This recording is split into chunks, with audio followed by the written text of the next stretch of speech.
অপেক্ষা আর ধৈর্য করতে শিখো, কারণ সহজে পাওয়া জিনিস জীবনে বেশি দিন থাকে না। আর যেটার জন্য অপেক্ষা আর ধৈর্য ধরবে সেটা পেতে দেরি হলেও জীবনে থাকবে সব সময়।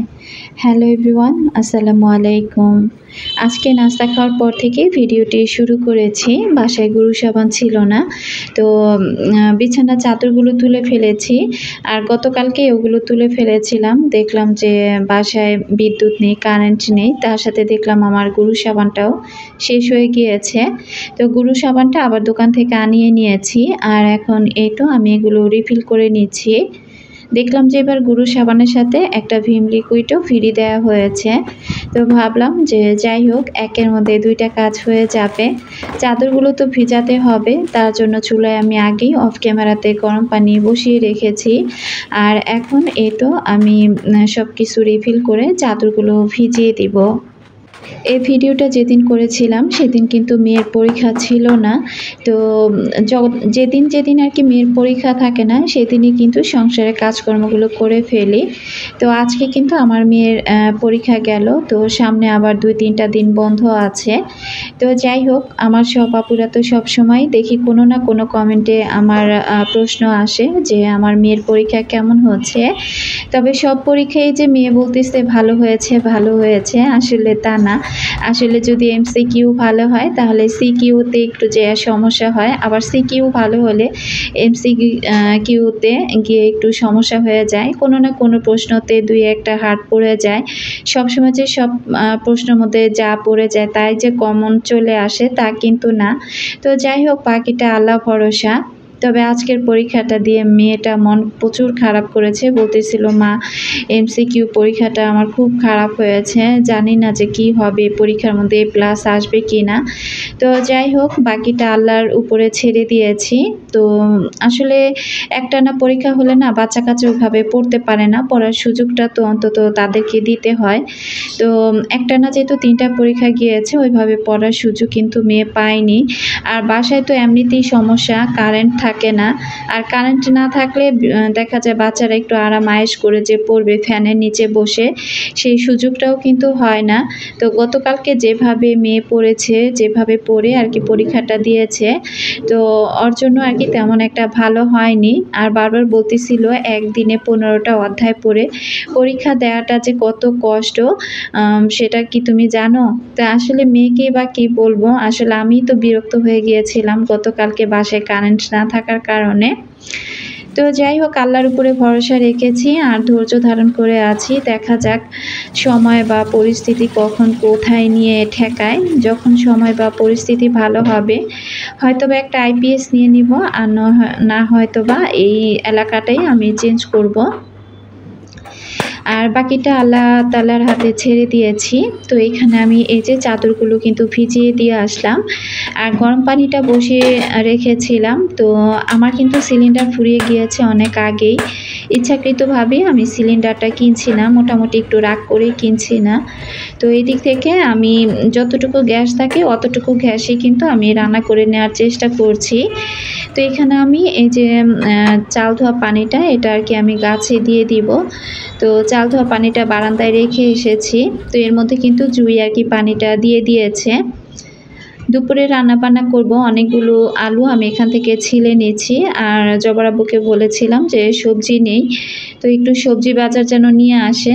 আর মাছ ছিল না ঘরে তেমন একটা, তো বললাম মাছটাও যেন নিয়ে আসে। তো যা মাছ আছে সেটা দিয়ে হয়তো 1 সপ্তাহ চলে যাবে। তারপরেও ভাবলাম যে আজকে যেহেতু একটু ফ্রি আছি, তো দেখা যায় মাছ এনে রাখলে আমি এগুলো কাটাকাটি করে রেখে দিতে পারবো। তার পাশাপাশি আমি মেয়েদের জন্য বিকেলে নাস্তার ঝামেলাটাও একটা থেকে যায়। তো এখানে আমি ফ্রেঞ্চ ফ্রাই আর কি বানাবো বিকেলে বাচ্চাদের জন্য। তো এখানে আমি অনেকগুলো আলু কেটে নিয়েছি। 2-1টা নাস্তার আইটেম আগে থেকে রেডি করে নর্মাল ফ্রিজে রেখে দিলে আর কি পরবর্তীতে চট করেই বের করে আর কি ভেজে দেওয়া যায়।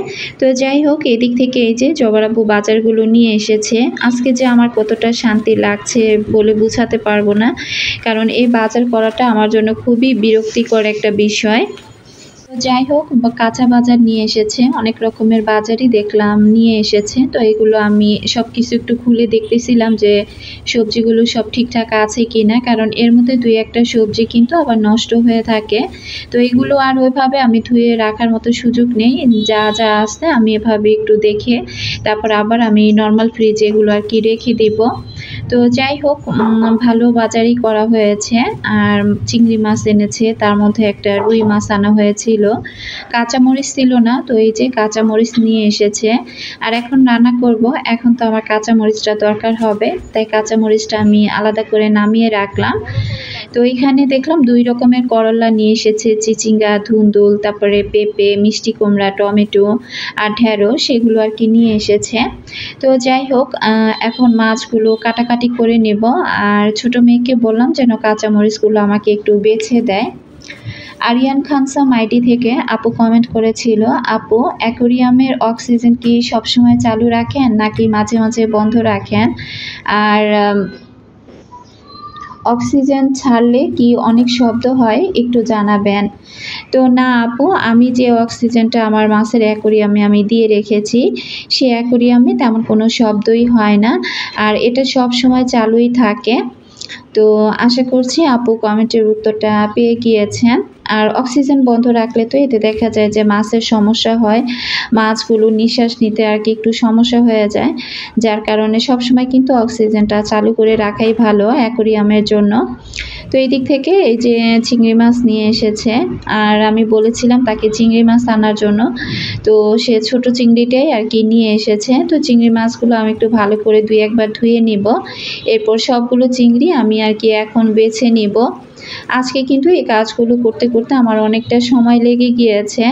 তো তারপরেও কি করা, এখন যদি নাও করি পরবর্তীতে রান্না করার সময় এই চিংড়ি মাছগুলো কিন্তু আমাকে বেছে নিতেই হবে। তো যার কারণে ভাবলাম যে একটু দেরি হলেও কাজগুলো আর কি করে ফেলি।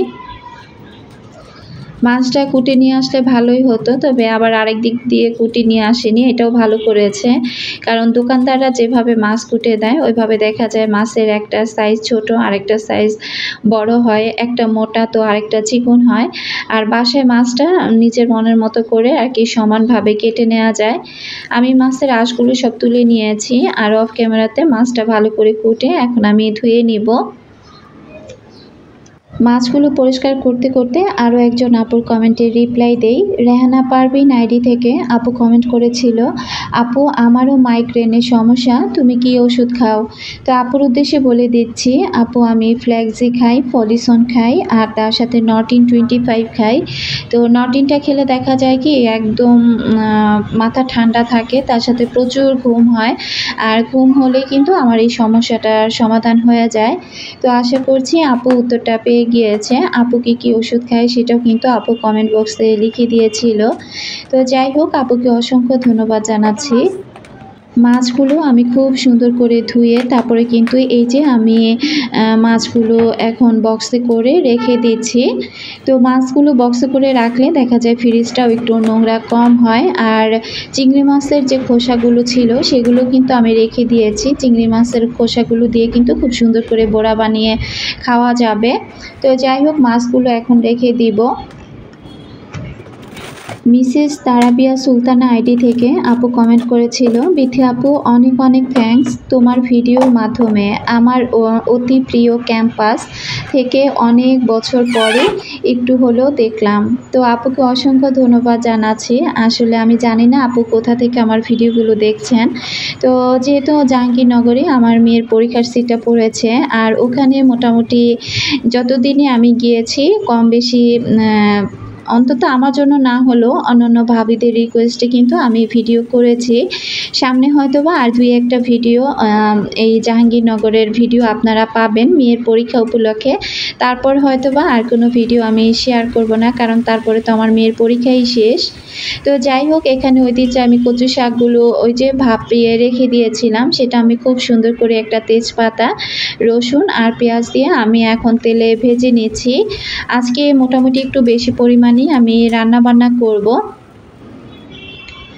তো চুলাতে গ্যাস থাকার কারণে একটু চেষ্টা করি বাড়িয়ে রান্না করে রাখতে, কারণ আজকে গ্যাস আছে আগামীকাল যে গ্যাস থাকবে তা কিন্তু না। এমনভাবে রান্না করি মোটামুটি আগামীকাল দুপুর পর্যন্ত যেন কোনো রকম আমার হয়ে যায়। তারপরে যদি গ্যাস চলে আসে তাহলে আবার আমি রান্না করে নিব। এখন আরেকজন আপুর কমেন্ট পড়ি, কুকিং বাই রুমা আইডি থেকে আপু কমেন্ট করেছিল যে আপু মাশাআল্লাহ আপনার অনেক ধৈর্য, মেয়ের পরীক্ষা তারপর আপনি প্রতিদিন ভিডিও আপলোড করতেছেন। আমি হলে তো পাগল হয়ে যেতাম। আমার মেয়ে বিকারুন্নেসা ক্লাস 2তে পড়ে, ওর পরীক্ষা হলে আমার অবস্থা খারাপ হয়ে যায়। আপনার মেয়ের জন্য দোয়া ও শুভকামনা রইল। আল্লাহ আপনাকে অনেক ধৈর্য এবং শক্তি দিক যাতে আপনি প্রতিদিনই আপনার ভিডিও দেখতে পারি। আপনি একদিন অনেক বড় ইউটিউবার হবেন আপু, অনেক ভালোবাসা শুভকামনা রইল আপনার জন্য।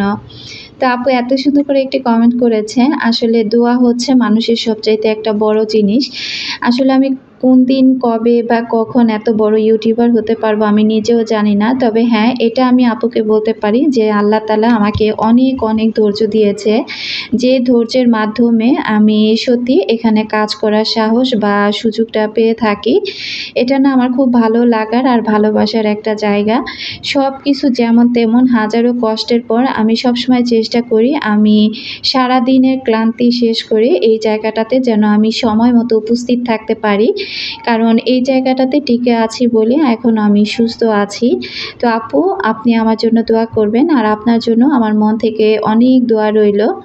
ইচ্ছা অদম্য এক শক্তি, আপনার ভিতরে যদি ইচ্ছা শক্তিটা প্রখর থাকে তাহলে দেখবেন আপনি যে কোনো কাজকে, কঠিন একটা কাজকেও আপনি সহজ করে খুব সুন্দর করে মানিয়ে গুছিয়ে নিয়ে সেখানে রেগুলার মেনটেন করে আপনি কিন্তু কাজ করতে পারবেন। তবে হ্যাঁ, সেখানে কিন্তু আপনার অদম্য ইচ্ছা শক্তিটা কিন্তু সবার আগে থাকতে হবে। যাই হোক, রান্না করছি আর রান্নার ফাঁকে ফাঁকে আমি এই যে বোল বাটিগুলো বের হয়েছে এগুলো আমি ক্লিন করে ফেলছি, কারণ বাসায় কিন্তু বিদ্যুৎ নেই, কখন যে আবার পানিটা চলে যাবে তারও ঠিক ঠিকানা নেই। বিশ্বাস করবেন না আপুরা, আমি কিন্তু সবসময় আমার বাসার মধ্যে কারেন্ট আর পানির সাথে এই দুইটার সাথে তাল মিলিয়ে আমাকে চলতে হয়। কারেন্ট চলে গেলে সবার আগে চেষ্টা করি তাড়াতাড়ি করে পানি তুলে তারপরে আর কি যত দ্রুত পানির কাজটা শেষ করা যায়। আবারও দেখা যায় কি আরেকটা জিনিসের সাথে পাল্লা ধরি, সেটা হচ্ছে বাসায় গ্যাস। কারণ গ্যাস আসলে আমি নাকে মুখে কাজ করি, মনে হয় যে সব রান্না বান্না করে স্টক করে রেখে দেই। তবে স্টক করে তো লাভ নেই, কারণ বাসায় তো আর কারেন্ট থাকে না, আর কারেন্ট না থাকলে দেখা যায় নর্মাল ফ্রিজে যে খাবারগুলো ফ্রোজেন করা হয় সেই খাবারগুলো কিন্তু বেশি টাইম একটা ভালো থাকে না। আমাদের এখানে কারেন্ট গেলে কিন্তু কমপক্ষে 5 থেকে 6 ঘন্টা, 4 ঘন্টা, 3 ঘন্টা করে কারেন্ট থাকে না দিনে রাতে মিলিয়ে। তো দিনে যদি কারেন্ট যায় 3-4 ঘন্টা থাকে না, আবার রাতে গেলে তো 4-5-6 ঘন্টা এমনিতেই চলে যায়। তো সব কিছু মিলিয়ে আর কি বলবো, মনে হচ্ছে যে একটা জঙ্গলে বসবাস করছি, এই হলো একটা অবস্থা। তো বাসায় কারেন্ট নেই, আমি কিন্তু তাড়াতাড়ি করে প্লেট বাটিগুলো ধুয়ে এদিক থেকে আমি বাইং মাছটা আলু দিয়ে আর টমেটো দিয়ে আর কি রান্না করে নিচ্ছি। এক চুলাতে কিন্তু আমি গরম পানি বসিয়ে রেখেছি, তো ওই গরম পানিটা দিয়ে কিন্তু তাড়াতাড়ি করে রান্নাবান্নাগুলো শেষ করে নিচ্ছি। নুসরাত জাহান চৈতি আইডি থেকে কিন্তু আপু অনেক বড় বড় কমেন্ট করে। আপু বেশিরভাগ দেখা যায় যে চুপি চুপি ভিডিও দেখে, তবে হুটহাট করে কিন্তু আপু কমেন্ট করে বসে। তো তারপরেও খুব ভালো লাগে। তবে আপু যে খুব ভালো লাগা আর ভালোবাসা থেকে আমাকে কমেন্টগুলো করে সেটা কিন্তু আপুর কমেন্টগুলো দেখেই বোঝা যায়। আপু গত ভিডিওতে কমেন্ট করেছিল যেন আমার মেয়ের পরীক্ষার পর আমি যেন আমার মেয়েকে সেলাই মেশিনের কাজ অথবা কম্পিউটার এই দুইটার একটা জিনিস যেন আমি শেখাই, যেহেতু 3টা মাস ও সময় পাবে, এর পরবর্তীতে কিন্তু এই সময়টা ও আর পাবে না।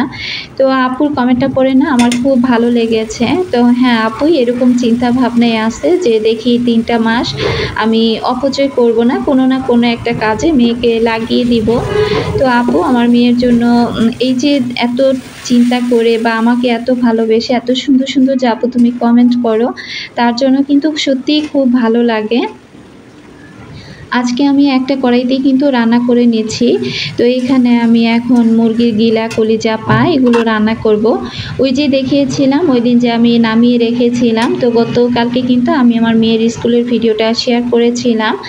যদিও ওই ভিডিওটা আমি চাইলে আরও পরে শেয়ার করতে পারতাম, তারপরও চিন্তা করলাম যে না, আমি যেহেতু একদিন পরে আর কি রেগুলারই ভিডিও আপলোড করি, তো সব ভিডিও কিন্তু মোটামুটি কম বেশি আমার আর কি প্রতিদিনের ভিডিওগুলো আমি করে থাকি, যেটা আজকে করি সেটা আগামীকাল আর কি আপলোড করে দেই। এভাবে কিন্তু আমি কাজগুলো করে থাকি। আর এই যে মেয়ের স্কুলের ড্রেসগুলো ধুয়ে দেওয়া হয়েছিল, বাতাস কি বাইরে দেখতেই পাচ্ছেন যে বাতাসে কাপড় চোপড় সব উড়ে যাচ্ছে। বাইরে ভালোই রোদ উঠেছে, তবে কিন্তু বাতাসের পরিমাণটা অনেক ছিল। এই বাসাতে না অন্য কোনো কিছু সমস্যা থাকলেও বাতাসের কোনো দিক থেকে কমতি নেই। এত সুন্দর বাতাস, কি বলবো, বাতাসে মনে হয় যে বা ঘরে আর ফ্যান ছাড়ার প্রয়োজন হয় না। তো কাপড় চোপড়গুলো যেহেতু শুকিয়ে গিয়েছে, তো এই দিক থেকে আমি কাপড় চোপড়গুলো এই তো ভাঁজ করে নিচ্ছি।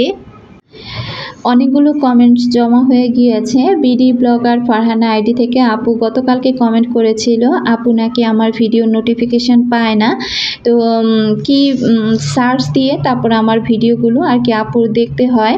তো আপু আর কি বলতেছিল যে আপু কি করলে তোমার ভিডিওগুলো আমি সব সময় দেখতে পারবো, একটু জানাবা। তো আপু আমার মনে হয় কি আসলে অনেক দিন যাবত ভিডিও না দেখলে না, তখন দেখা যায় যে নোটিফিকেশান আর যায় না। বা তুমি চাইলে একবার চ্যানেলটা আনসাবস্ক্রাইব করে আবার নতুন করে সাবস্ক্রাইব করে তারপরে তুমি দেখতে পারো, তাহলে হয়তোবা দুই একটা ভিডিও দেখলে এর পরবর্তীতে আমার ভিডিও নোটিফিকেশানগুলো তোমার কাছে যাবে। জানি না আপু আজকে ভিডিওগুলো দেখবে কিনা, যদি দেখে থাকো একটি কমেন্ট করো। আর এদিক থেকে আমার এই যে মাংস রান্নাগুলো প্রায় হয়ে গিয়েছে, একটু জিরার গুঁড়ো আর কি দিয়ে দিলাম। দুপুর 2টা-2:30টার দিকে মোটামুটি গ্যাসটা চলে আসে, যার কারণে আমি এই টাইমটাতে রান্না করি। যদিও এই টাইমে রান্না করে খেতে খেতে একদম বিকেল প্রায় আমার 3:30, কখনো কখনো 4টারও বেশি বেজে যায়। তো কি আর করা, গ্যাসের সাথে আর কারেন্টের সাথে পাল্লা দিয়েই কিন্তু আমাকে চলতে হয়। এখানে আমি ফ্রেঞ্চ ফ্রাইটা একটু ভিনেগার দিয়ে আর লবণ দিয়েছিলাম এই ফুটন্ত পানির মধ্যে, তো দিয়ে তারপরে আমি ফ্রেঞ্চ ফ্রাইটা একটা আর কি ভাব আর কি বলক চলে আসার পর আমি তুলে নিয়েছি। আর এখানে অল্প পরিমাণে আবার একটু তেল দিয়ে দিলাম, তেলটা দিয়ে আমি পাস্তাগুলো সিদ্ধ করে নিলাম। তো প্রতিদিন দেখা যায় এই নাস্তার আইটেমগুলো বানাতে গেলে অনেকটা ঝামেলা পোহাতে হয়। অনেক সময় দেখা যায় যে এগুলো রেডি করতে করতে বিকেল দিকে গ্যাসটা চলে যায়। আর এগুলো একটু রেডি করে নর্মাল ফ্রিজে রেখে দিলে দেখা যায় যে সময়টাতে গ্যাস থাকে ওই সময়টাতে শুধু আমি রান্না করে রেখে দিলে হয়ে যাবে। বিকেলে যে অল্প গ্যাসটা থাকে ওই গ্যাসের মধ্যে আমাকে পরে একটু গরম করে দিলে কিন্তু দেখা যায় একটু গরম গরম বাচ্চারা খেয়ে নিতে পারবে। তো কি আর করা, কারেন্টের সাথে আর গ্যাসের সাথে এভাবে পাল্লা দিয়ে কিন্তু আমাকে চলতে হয়। তো এই তো এগুলো আমি রেডি করে রেখে দিলাম। আর মোটামুটি রান্নাটা একেবারে কমপ্লিট হয়ে গিয়েছে। চুলাটা আমি চারপাশ থেকে আমি মুছে এই তো পরিষ্কার করে নিচ্ছি। বাসায় যেহেতু গ্যাস নেই তাই তরকারির কালারটা কিন্তু এমন এসেছে, আসলে তরকারির কালারটা কিন্তু অনেক সুন্দর এসেছিল। তো এখন এই খুন্তি প্লেট এগুলো আমি ধুয়ে রাখবো। আর রান্নাবান্না শেষ, আজকের মতো আমি ভিডিওটি এখানেই শেষ করব। সবাই ভালো থাকবেন, আল্লাহ হাফেজ, আসসালামু আলাইকুম।